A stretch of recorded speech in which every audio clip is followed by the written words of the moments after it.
नमस्कार दोस्तों। इस वीडियो में हम देखेंगे कि कैसे रिजर्व बैंक ऑफ इंडिया ने दोबारा से 25 बेसिस पॉइंट से अपनी रेपो रेट को रिड्यूस कर दिया। यानी एक तरह से अब जो रिजर्व बैंक ऑफ इंडिया की रेपो रेट है वो गिर के पहुंच चुकी है 6% पर। अब इससे फायदा क्या होगा? जितने भी लोगों ने लोन ले रखा है, और सबसे ज्यादा तो फायदा होता है जिन भी लोगों ने होम लोन ले रखा है ना, उनकी ब्याज दरें कम हो जाएंगी। सारा कुछ इस वीडियो में बताऊंगा कि रेपो रेट क्यों कम की है और लोन लेने वालों को एक तरह से कैसे इसका फायदा मिलने वाला है। अच्छा, इसके अलावा हम टैरिफ को भी डिस्कस करेंगे कि अभी जो डोनाल्ड ट्रंप ने, मतलब एक तरह से यूएस के प्रेसिडेंट ने जो टैरिफ, रेसिप्रोकल टैरिफ लगाए हैं, जिसके अंदर चाइना की तो एक तरह से कमर ही तोड़ के रख दी। चाइना के ऊपर तो 104% के रेसिप्रोकल टैरिफ लगा दिए, इंडिया के ऊपर 26% के, और भारत के जो पड़ोसी देश है जैसे पाकिस्तान पे 29% के, बांग्लादेश पे 37% के और वियतनाम पे 46% के। मेनली हम इंडिया के ऊपर फोकस रखेंगे। सबसे ज्यादा तो कमर जो है चाइना की तोड़ी है। और एक तरह से भी थोड़े दिन पहले हमने पॉडकास्ट किया था, उसमें भी हमने जो एक्सपर्ट को बुलाया था, उन्होंने यही बात की थी कि डोनाल्ड ट्रंप ने ना समुद्र मंथन का काम शुरू कर दिया, और इसमें से जो अमृत निकलेगा ना, अभी तक तो थोड़ी बहुत उम्मीद यही लग रही है कि उसका सबसे ज्यादा बेनिफिट इंडिया को होने वाला है।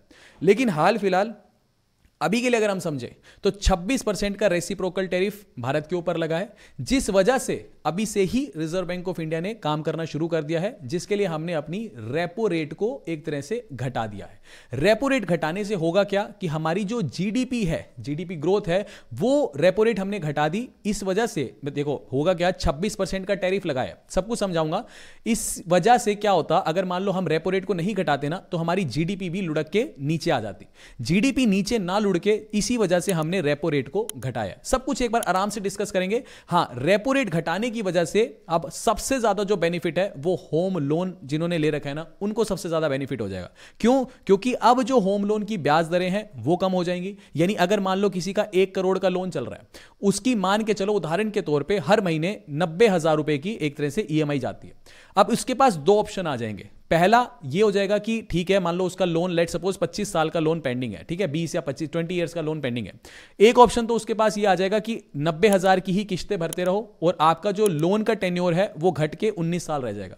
दूसरा ये है कि 20 साल तक ही किस्तें भरो और आपकी जो ईएमआई है वो 90,000 से घट के 85,000 रुपए पर आ जाएगी। यानी एक तरह से जिसके भी करंट लोन चल रहे हैं या जो कोई नया लोन लेना चाहता है होम लोन के केस में स्पेशली, उनको सबसे ज्यादा फायदा इस मूव से होने वाला है। एक बार मैं आपको द हिंदू का एक बहुत अच्छा ये स्क्रीनशॉट है, ये दिखाता हूं। देखो, शुरू में साल 2019 में हमारे देश में रेपो रेट चल रही थी 5.15%। फिर कोविड का टाइम आया और फिर 2 साल जो रेपो रेट है वो 4% ही चलती रही। फिर धीरे धीरे महंगाई बढ़ने लगी तो आरबीआई भी रेपो रेट को बढ़ा बढ़ा करके 6.5% पे ले गया। और अब हाल फिलहाल फरवरी में पहले रिड्यूस की 6.5% से 6.25% की।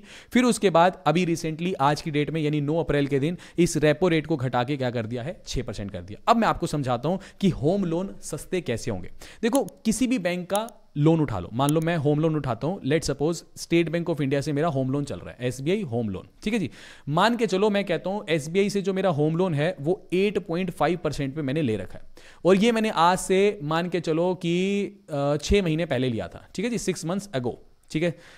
उस टाइम पे रेपो रेट कितनी थी? 6.5% पे थी, और मेरे को होम लोन कितना मिला था? 8.5% पे मिला था।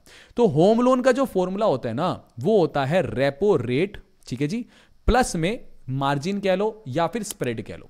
रेपो रेट उस टाइम कितनी चल रही थी? 6.5% चल रही थी, और मार्जिन यानी बैंक अपना प्रॉफिट क्या लेके चल रहा है, तो 2% स्टेट बैंक ऑफ इंडिया अपना प्रॉफिट लेके चलता था, ठीक है। तो 2% स्टेट बैंक ऑफ इंडिया का प्रॉफिट हो गया, 6.5% रेपो रेट थी, इसीलिए मेरे को जो होम लोन मिला वो 8.5% पे मिला। रेपो रेट को हम एक तरह से ये भी कह देते हैं कि जिस ब्याज दर से reserve bank of India Bharat के बैंकों को, जैसे उदाहरण के तौर पर मेरा एसबीआई से लोन है, तो जिस ब्याज दर से, जिस रेट ऑफ इंटरेस्ट पे आरबीआई ने एसबीआई को पैसे दिए, वो रेपो रेट है। तो कहने का मतलब हम इसे आसान भाषा में यह भी समझ सकते हैं कि 6.5% पे तो एसबीआई खुद ही रिजर्व बैंक ऑफ इंडिया से पैसा लेकर के आया और उसने मेरे को आगे लोन दे दिया। तो 6.5% पे तो एसबीआई खुद ही पैसा ला रहा है, उसके बाद 2% तो अपना कहीं ना कहीं प्रॉफिट रखेगा ही, इसीलिए मेरे को होम लोन मिला 8.5% पे। लेकिन अब उसके बाद क्या हुआ? फरवरी में रेपो रेट 6.25% हुई और अब रेपो रेट घट के हो गई 6%। यानी अगर ये व्यक्ति जो 8.5% पे लोन लाया था, अब इसका जो होम लोन है वो कितना हो जाएगा? रेपो रेट कितनी हो गई अब? 6.5% से घट के 6%।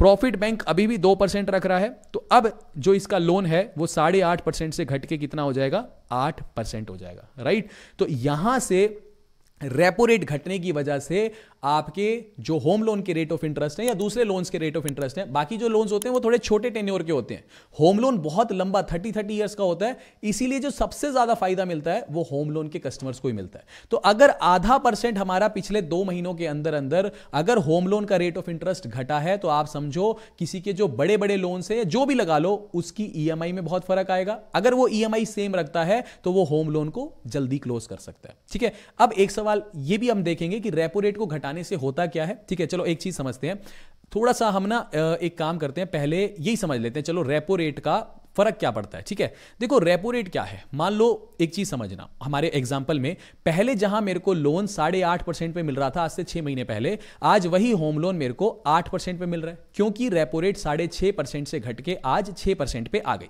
अब आरबीआई ऐसा क्यों करता है, आरबीआई रेपो रेट को आज की डेट में घटा क्यों रहा है, क्योंकि आरबीआई ये चाहता है कि देश में इन्फ्लेशन आए, थोड़ी बहुत देश में थोड़ी बहुत महंगाई आए, देश में लोग खर्चा करें, लोग खर्चा करेंगे तभी तो हमारी जीडीपी ऊपर जाएगी। आप समझ रहे हो बात को। आरबीआई की इंटेंशन इस वक्त यह है कि देश में कंजम्पशन बढ़े, लोग पैसा खर्च करें, और पैसा खर्च करने के लिए हमारे हाथों में भी तो पैसा होना चाहिए। अभी तक रेट ऑफ इंटरेस्ट मान लो 8.5% थे, तो आप, मैं या बहुत सारे लोग ये सोचते थे कि अभी ब्याज दरें बहुत महंगी हैं होम लोन की, क्या फायदा अभी बैंकों से जाकर के इतनी महंगी ब्याज दरों पे होम लोन लेने का।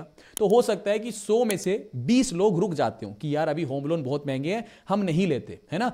अब अगर मान लो 100 में से 20 लोग रुक गए, मान लो जिन्होंने होम लोन लेना था, तो ऐसे में मार्केट में पैसा आ ही नहीं पाया ना, मार्केट में पैसा नहीं आया तो आगे हमने पैसा खर्च भी नहीं किया।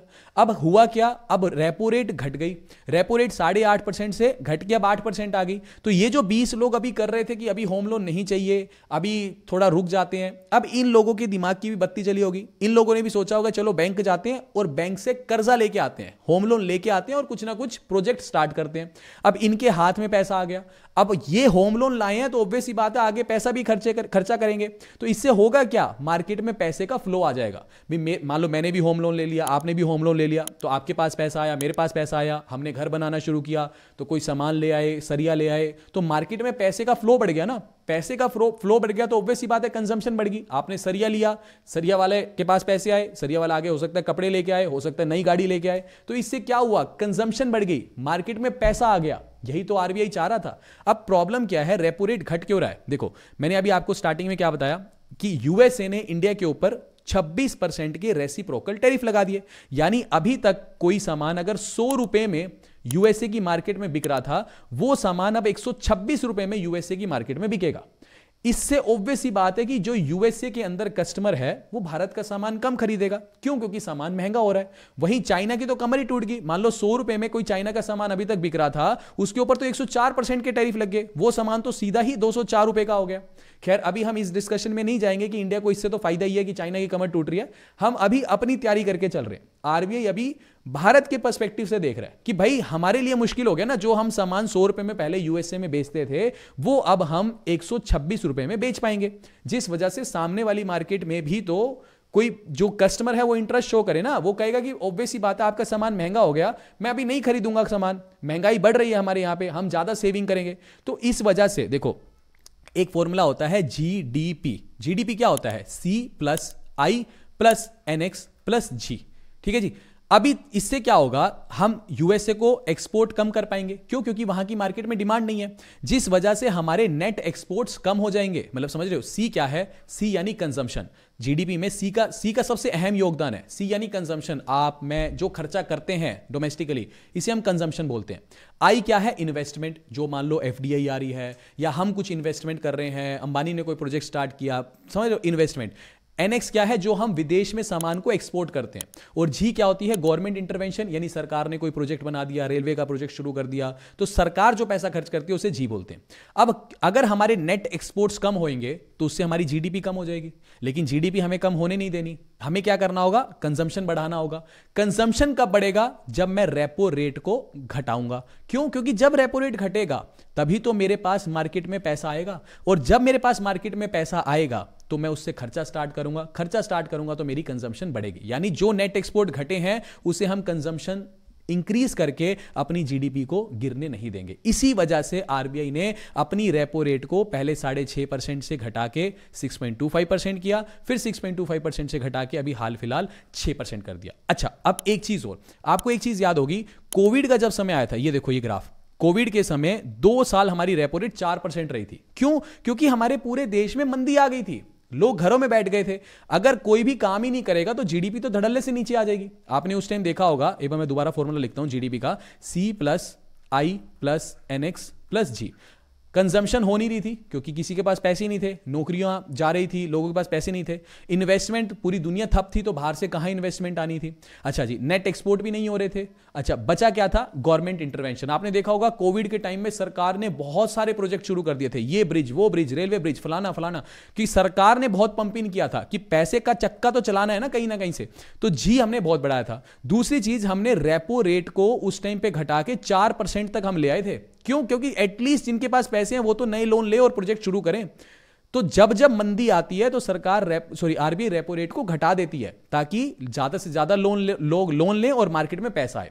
जब जब महंगाई बढ़ती है, मान लो मार्केट में ड्रास्टिकली महंगाई बढ़ती चली जा रही है, तो आरबीआई क्या करता है? रेपो रेट को बढ़ा देता है। उससे क्या होगा? मान लो आज रेपो रेट 6% है, महंगाई बहुत बढ़ गई, मैं आरबीआई रेपो रेट बढ़ा के 8% कर देता है, तो क्या होगा? होम लोन के रेट ऑफ इंटरेस्ट 10-12% पे चले जाएंगे। उस वजह से क्या होगा? कम से कम लोग लोन लेंगे, कम लोग लोन लेंगे तो मार्केट में कम पैसा आएगा, तो उससे क्या होगा? फिर हमारे देश में महंगाई को हम कंट्रोल कर सकते हैं।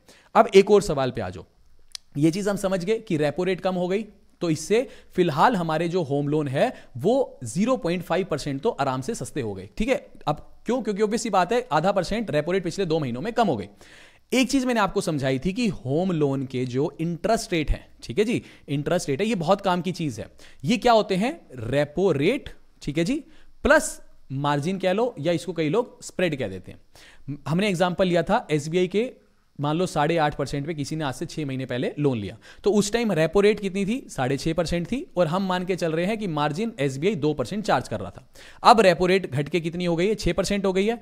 तो अब इस पे अगर मैं ये कंसीडर करूं 2% ही मार्जिन ले रहा है, तो अब रेट ऑफ इंटरेस्ट 8% हो गया और पहले 8.5% बनना चाहिए था।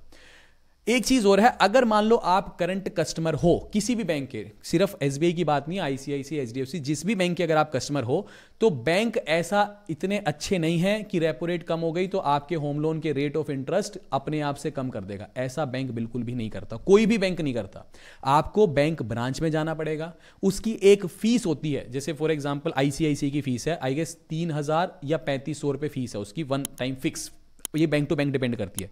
ये फीस वो चार्ज करते हैं और फिर आपके जो लोन के रेट ऑफ इंटरेस्ट है उसको घटा देते हैं रेपो रेट के हिसाब से। हां, अगर उल्टा हो, अगर मान लो आरबीआई ने रेपो रेट 6% से बढ़ा के 6.5% की होती ना, फिर आपको ब्रांच जाने की जरूरत नहीं थी, फिर आपका बैंक खुद से ही लोन के रेट ऑफ इंटरेस्ट बढ़ा देता। लेकिन जब रेपो रेट घटती है तो आपको ब्रांच जाना पड़ता है। कुछ कुछ बैंक, सरकारी बैंक चार्ज नहीं लेते, ये फिक्स चार्ज नहीं लेते, लेकिन कुछ कुछ बैंक ये चार्ज लेते हैं। अच्छा, अब 0.5% का अगर फर्क आ रहा है तो आप समझो ये कुछ नहीं है, 3,000-3,500 रुपए कुछ नहीं है, क्योंकि आपकी ईएमआई में बहुत ज्यादा फर्क आने वाला है।